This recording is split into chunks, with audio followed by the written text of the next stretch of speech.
자, 이어서 월간 부동산 6.21 대책 특집 마지막 키워드 화면으로 만나보시겠습니다. 키워드 세 번째입니다. 하반기 전망입니다. 자, 이제 하반기 2022년도 하반기가 시작됐습니다. 여러 가지 이제 부동산 정책들이 현 정부에서 나왔고 이제 하반기를 전망할 시점이 된 것 같아요. 자, 먼저 그러면은 6.21 대책 중에서 못 건드렸던 부분이 있습니다.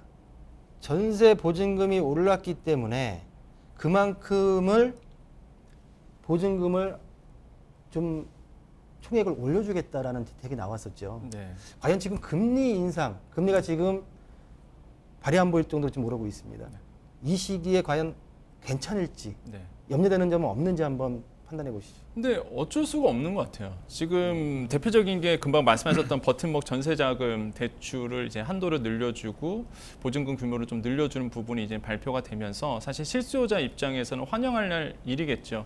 하지만 지금 그 금리 인상기다 보니까 사실 시중에서 돈 구하기가 굉장히 어려운 부분이 있습니다. 특히 실수요자 중심으로 은행 가도 사실 워낙 금리가 전세 대출이 올랐기 때문에 지금 월세화가 굉장히 지속되고 있잖아요. 그 정도로 전세자금 대출의 시중금리가 많이 오른 상태다 보니까 정부가 이제 어쩔 수 없이 이번에 전세대출 지원 확대해서 버팀목 전세자금 대출에 대한 개편안을 내놨는데 실제 수도권 같은 경우에는 보증금 이제 4억 5천만 원 이내에서 대출 한도가 1억 8천까지 오르게 됩니다. 기존의 보증금 3억의 대출 한도 1억 2천이었거든요. 그러니까 이거를 이제는 더 늘려줘서 실수요자 중심으로 전세 대출을 조금 저리로 봐줄 수 있도록 이제 만들어줬다는 부분은 뭐 고육지책이다. 어쩔 수 없는 상황에서 이거를 좀 풀어줬다라고 생각을 해보겠습니다. 그래요. 지금 그 보증금에 대한 어떤 고육지책에 대한 내용이었다라고 말씀하셨는데 우리 교수님께서는 일단 그쪽 이제 금리 쪽, 금융 쪽의 전문가시다 보니까 과연 지금 올해 금리 얼마나 오를 것 같습니까? 지금 현재 기준금리가 1.75거든요. 네. 안 올라도 1%포인트는 더 오른다고 보는 거죠. 그럼 2.75. 2.75. 최저로 올려도 4번 동안 앞으로 4번 회의가 있는데 0.25, 0.2 4번에서 1%포인트. 그게 미니멈이에요. 그러니까 시장에서는 아마도 3%까지는 갈 거라고 보는데 그렇다고 하면 기준금리가 1% 올랐을 때 대출금리는 한 2%포인트 이상 오른다고 봐야 되거든요. 그 이상 오르죠. 그렇죠. 예, 그 이상. 그렇다고 하면 또 신용도가 낮고 담보력이 낮은 사람의 경우에는 시장 가상금리 하면 더 많이 오른다고 보는 거죠. 그러면 주담대가 몰라요. 8%야 뭐 안 되겠지만 저는 6, 7%는 저는 충분히 된다. 그러면 6, 7%만 해도 1억이면은 600, 700 아니에요? 거기다 지금 이번에 늘려준 게 대출 한도가 뭐 거의 6천, 보증금 같은 경우에 이제 뭐 그 수도권에서 3억에서 4억 5천 이렇게 올랐는데 금리 부담이 굉장히 커질 것 같아요. 근데 아까 난 이게 질문이 딱 그거예요. 근데 이런 질문이 생긴 거예요. 전세금을 5% 내로 올려라 라고 해서 5% 내로 올리잖아요. 그럼 난 예를 들어서 전세를 3억에 줬다 그러면 5% 내로 내가 상생 임대인이 되기 위해서 5% 하면은 그러니까 대출 보증금이 그렇게 많이 늘어날 이유가 없다는 거죠. 그렇죠. 그렇죠. 그럼 이 있으나 마나한 혜택 아니에요. 결론적으로 그러면은 이 혜택에 있어서는 이 혜택은 누구한테 해당되냐? 안 나는 상생 임대인 안 안 하겠다라고 할 하는 사람한테만 가는 거니까 이게 서로 지금 이게 맞물리지를 못하는 거예요. 상생 임대인이 많을수록 이건 있으나 마나한 혜택이 되는 거 아니에요? 왜냐하면 예를 들어서 모든 사람이 다 난 상생 임대인 이 혜택을 받을 거야 해서 5% 내로 전세 보증금을 한도를 올리면 이거 지금 50% 올리는 거거든요. 보증금과 대출 한도가 해당이 없는 상황이죠. 그러니까 이 경우는 언제 혜택이 되냐면 모든 사람이 난 상생 혜택 안 받을 거야. 이런 상징적인 관점이 있어서 이 부분은 효과가 있을지 없을지는 시장에서 몇 달 지나가 봐야 저는 이 문제가 대두가 될 것 같아요. 상생 임대인 제도와 지금 전세 대출금 확대에 대해서 좀 연관시켜서 말씀해 주셨고요. 네. 자, 금리가 우리 교수님 같은 경우에는 올 하반기까지 1% 더해서 2.75%까지 오른다 네. 예상을 하셨습니다. 네. 자, 2020년도, 21년도에 속칭 영끌을 해서 네. 지금 소유했던 분들도 있고요. 영끌이 옛말이 됐어요. 네. 향후 지금 대출금리 같은 경우에 적어도 6%에서 많게는 8%까지 올라갈 가능성이 있습니다. 네. 시장 분위기 좀 어떻습니까?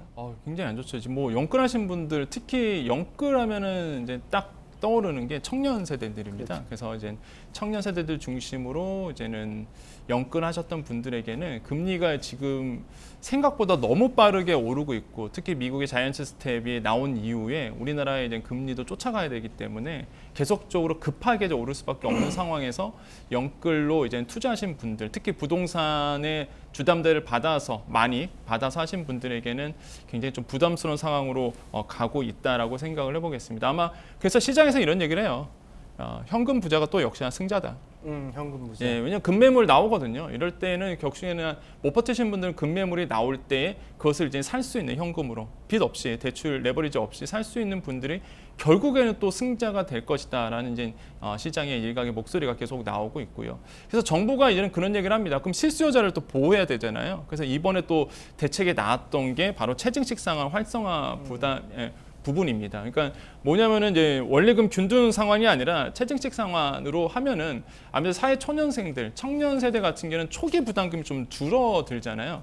그래서 이제는 정부가 40년짜리, 저는 솔직히 40년짜리 장기 대출 주담대 나온 거 보면서 예전에 나왔지만은 야 이게 40년 언제 갚나 이런 생각하는데 대부분 40년 동안 끌지는 않잖아요. 대부분 이제는 살다가 또 이사를 가시기 때문에 그래서 이제 채증식 상환 방법이 이번에 이제 40년짜리가 이제는 정부가 내놨다라는 부분 이런 부분이 조금 사실 사회 소년생 입장에서는 좀 유리해 보인다.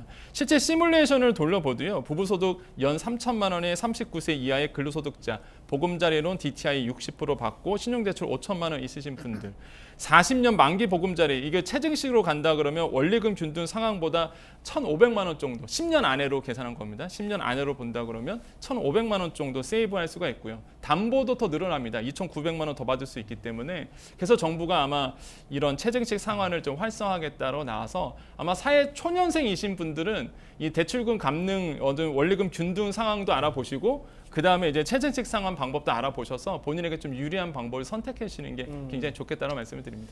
그래요. 지금 이제 금리가 올라가는 이 시기에 우리 그 평론가께서는 이번 대책에 비교해서 좀 청년들에게 유리한 어떤 정책들을 말씀해 주셨고요. 자, 교수님.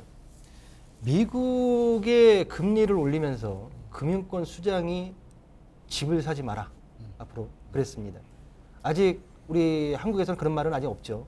없는데 그렇지만 우리 그 평론가도 얘기했지만은 내 집 마련을 하기 위한 이 금리가 올라가는 시기에 어떤 지원책을 정부 차원에서 좀 만들어 줘야지 좀 서민들이 손쉽게 좀 들어갈 수 있을까요?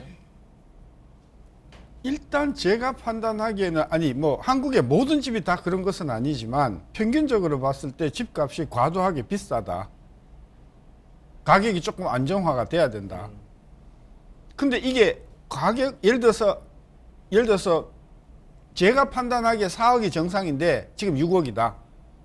그러면 정책 수단을 동원해서 순식간에 4억으로 정상 가격으로 끌어내리면 거기에 또 아우성이 터지고 뭐 엄청난 피해를 보잖아요. 그렇죠.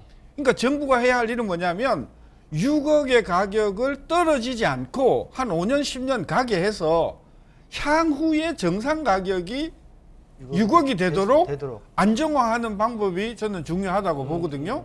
아까도 제가 잠깐 이야기했지만 우리나라 그 가격 그 동향을 보면 정상적인 상황이라는 게 가격이 안 오르는 거예요. 네. 근데 지난 몇 년 동안 너무 많이 올랐잖아요. 뭐 30%씩 오르고 그랬잖아요. 전년 동비로.